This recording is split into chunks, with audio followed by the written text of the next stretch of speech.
सभी को जय हिंद दोस्तों। आप सभी का हार्दिक स्वागत है जय हिंद रिएक्शंस पे।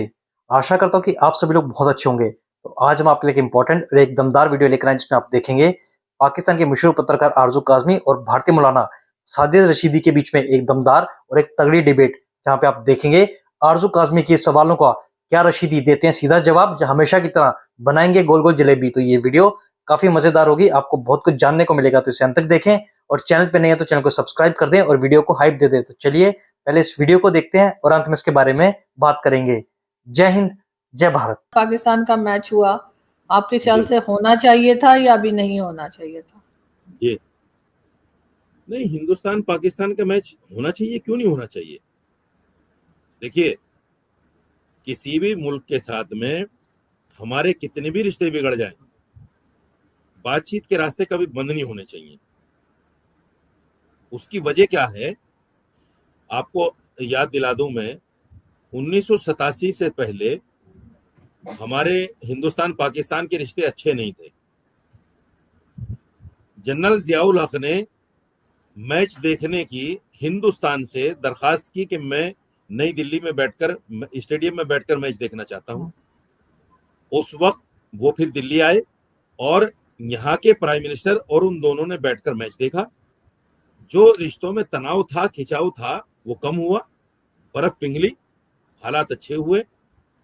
और उसके बाद में देखिए, कई बार हमारी जंगें भी हुई हैं, इसमें कोई दो राय नहीं है, हमारी जंगें हुई हैं और बहुत सारे लोग भी, उनकी जानें भी गई हैं। लेकिन फिर बातचीत हुई, फिर हम लोग बैठे, फिर बात की, फिर मामलात आगे बढ़े। और यहाँ ये भी हुआ कि बस भी चली और अटल बिहारी वाजपेयी बस में बैठकर पाकिस्तान तक भी गए। और हमारे जो मौजूदा प्राइम मिनिस्टर हैं श्री नरेंद्र मोदी जी, बिना किसी प्रोग्राम के जाके आपके प्राइम मिनिस्टर के यहाँ उनको बर्थडे में विश भी किया जाकर। तो ये जो सारी चीजें हैं, ये होना चाहिए, चलते रहना चाहिए। अच्छा, दूसरी बात ये है कि मैच और खेल को और खिलाड़ियों को सियासत में नहीं घसीटना चाहिए। उनका सियासत से कोई लेना देना नहीं है। ये एक ऐसी चीज है जो हमेशा चलते रहना चाहिए, हमारे रिश्ते कितने भी तल्ख हो जाए। लेकिन अभी तो मौलाना साहब, गुरु नानक की जो है वो बरसी है या डेथ एनिवर्सरी है, तो उसके लिए आपकी गवर्नमेंट ने वहां से सिख यात्रियों को मना कर दिया पाकिस्तान आने से। आपके ख्याल से ऐसा होना चाहिए था या उन्हें आने देना चाहिए? देखिए, एक चीज समझ लीजिए, पहलगाम में जो कुछ हुआ है ना, उसका असर हिंदुस्तान में अब तक है, इसमें कोई दो राय नहीं है। और वो इतना नापाक और इतना घिनौना जुर्म था, जिन्होंने भी किया, जिसने भी किया और जिसकी शय पर भी हुआ। ये इतना घिनौना जुर्म है, ये इतना बड़ा बदनुमा दाग है इस्लाम और मुसलमान के चेहरे पर कि हम कयामत तक इसको भूल नहीं सकते।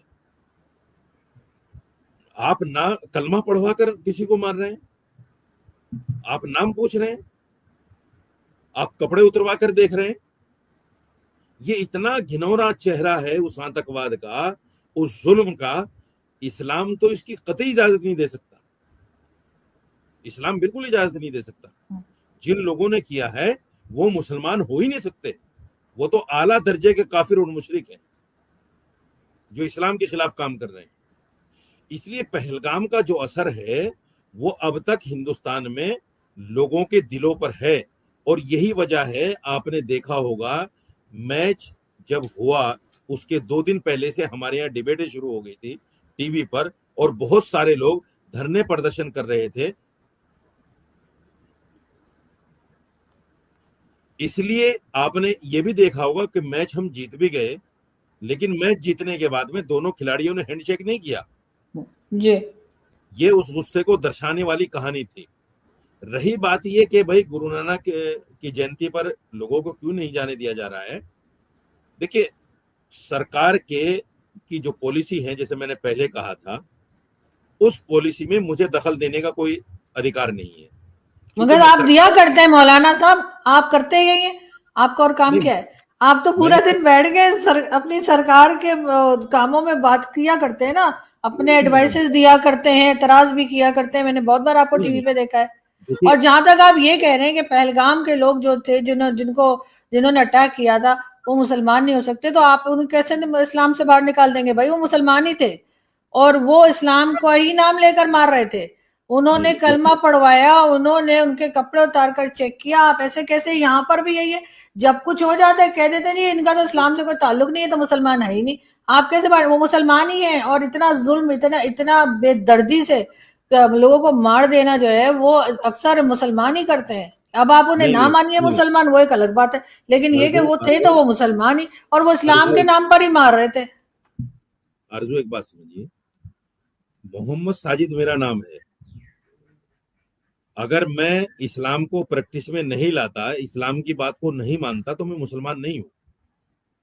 मुसलमान वो है जो कलमा पढ़े, कुरान पर ईमान लाए, अल्लाह पर ईमान लाए, और अल्लाह और कुरान की बात को भी माने।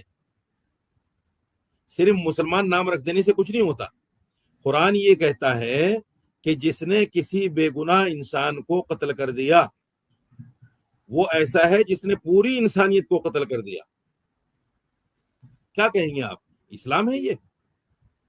आपने जाके निहत्ते आदमियों को, बेगुनाह लोगों को मार दिया। फिर क्या वजह है मौलाना साहब के ज्यादातर जो सुसाइड बॉम्बर्स निकलते हैं वो भी मुसलमान होते हैं? अब उन्हें बाद में हम इस्लाम से बाहर निकालने में अलग बात है, लेकिन ज्यादातर ये जो सुसाइड बॉम्बर्स होते हैं, ये जो अटैक करते हैं, जो कश्मीर में अटैक करते हैं, जो पाकिस्तान में कई जगह अटैक, दुनिया में कहीं अटैक करते हैं, यहाँ तक कि वो सामा बिन लादेन और कौन कौन, ये सब मुसलमान ही कहलाए ना।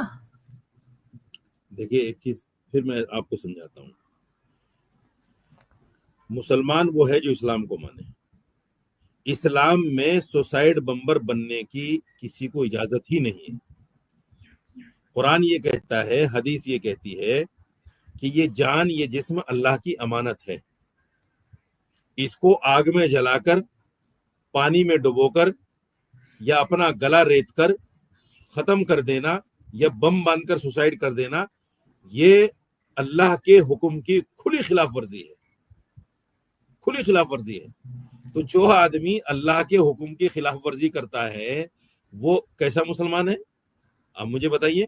इसीलिए तो सुसाइड को, खुद से अपनी जान दे देने को इस्लाम में हराम कहा है। और इतना बड़ा गुनाह है उस अमल का कि कयामत तक वो आदमी बार बार इसी अमल को दोहराती रहेगी। उसकी रूह जिंदा होगा फिर मरेगा, जिंदा होगा फिर मरेगा। ये बहुत हमारे यहाँ तो चीजें एक ही हैं। जन्म होता है, बार बार कैसे जिंदा होगा?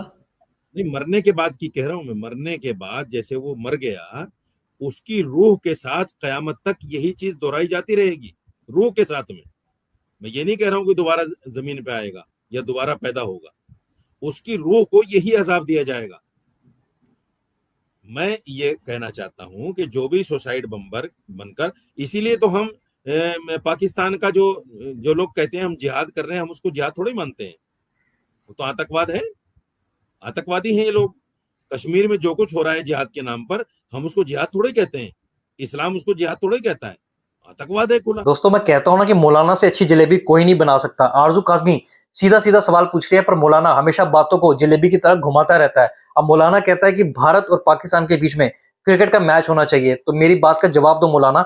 ये हमारे एक सब्सक्राइबर ने भी कमेंट में लिखा था कि अगर भारत और पाकिस्तान के क्रिकेट खेलने से रिश्ते बेहतर होते, तो भारत और पाकिस्तान तो 80 सालों से क्रिकेट खेल रहे हैं, तो रिश्ते क्या बेहतर हुए? और बिल्कुल सही कहा मौलाना तुमने कि पहलगाम का असर आज भी भारत में है और हमेशा रहेगा। पर तुम सीधा सीधा मानते क्यों नहीं? जो लोग आए थे उनका ताल्लुक एक मजहब से था। एक्सेप्ट करो इस बात को। और हम जानते हैं कि मदरसों में क्या पढ़ाया जाता है। और एक मेरी बात सीधी सीधी सुन लो मौलाना, चाहे उमर खालिद हो, चाहे भारत का कोई भी देशद्रोही हो, ये साले जितने भी टुकड़े टुकड़े गैंग वाले थे, ये ऐसे जेल में सड़ेंगे, चाहे इनके खिलाफ चार्जशीट हो या ना हो। इनको कोई हक नहीं है बाहर आने का। जो भी भारत को तोड़ने की बात करेगा वो ऐसे कुत्ते की मौत मरेगा और जेल में सड़ेगा। बाकी मौलाना तुमने उनको डिफेंड करके फिर एक बार दोबारा साबित कर दिया कि तुम्हारे लिए मुल्क बड़ा है या मजहब। आपके यहाँ जो कुछ हो रहा था, वो शर्जील इमाम, अगर मैं नाम सही ले रही हूँ, जो आजकल अरेस्ट हैं, तो उन्होंने तो कहा था हम आसाम को काट के अलग कर देंगे, तो 5 लाख लोग आ जाए तो हम पता नहीं क्या कर देंगे।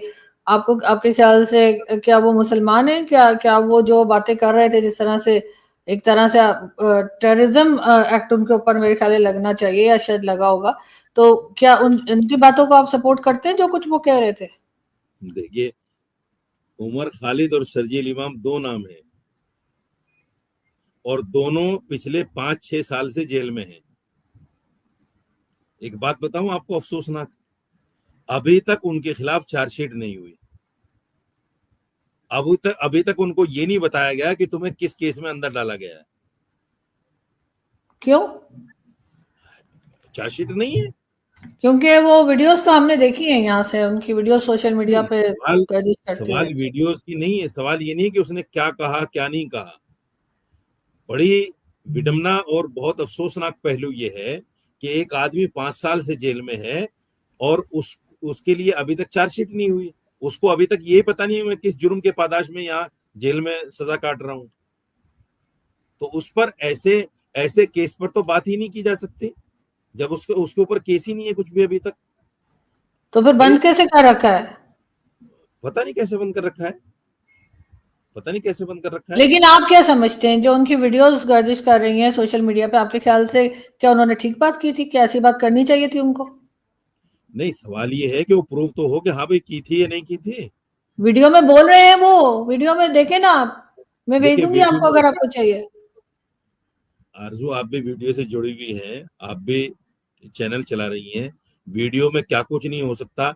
इसीलिए कोर्ट भी हमारे यहाँ वीडियो को एविडेंस नहीं मानता। वीडियो में बहुत कुछ हो सकता है, तो उसको तो छोड़ दीजिए। तो आपके ख्याल से उन्होंने आपको लगता है उन्होंने ये सब बातें नहीं की हैं? उनको गलत जेल में डाल रखा है, चार्जशीट भी नहीं है। मैं अभी तक इस बात से न इनकार कर सकता न इकरार कर सकता, क्योंकि अभी तक उनके खिलाफ चार्जशीट नहीं है। तो मैं उनके लिए क्या कहूं कि भाई उन्होंने क्यों कहा है ऐसा। और अगर चार्जशीट हो जाती तो हमें ये पता चल जाता कि हाँ भाई इनके खिलाफ ये केस है। तो इस पर बात करना मैं समझता हूं बेमानी है। क्यों गवर्नमेंट ने अंदर कर रखा है, क्यों जेल में है, वो गवर्नमेंट जाने, वो जाने।